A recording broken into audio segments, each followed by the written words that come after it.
বৃষ্টির সময় আটকা পড়েছে, অবসর সময় কাটাচ্ছেন ময়নাল ভাই এবং সাথে মইনুল ইসলাম রূপক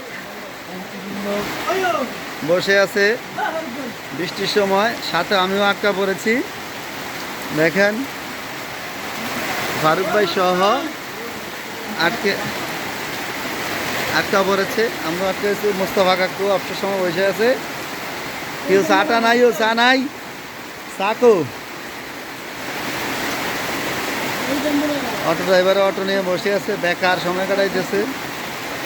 নিউজিল্যান্ডে কাকু বসে আছে, অবসর সময় কেউ সিগারেট কিনতেছে।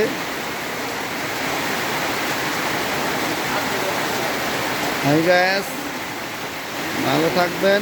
দেখেন মুষলধার বৃষ্টি, আমি নিজেও আটকা পড়েছে, বাড়ির উদ্দেশ্যে রওনা দিয়েছিলাম, এখন যাইতে পারি নাই।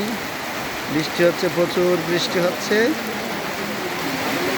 হচ্ছে, সাথে আবার মহেশপুর টু মুশকিপুর রোডের একটা রাস্তার কাজ শুরু হচ্ছে, রাস্তার কাজ চলতেছে। যেহেতু অবসর সময় কাটাচ্ছে, ঠিক আছে।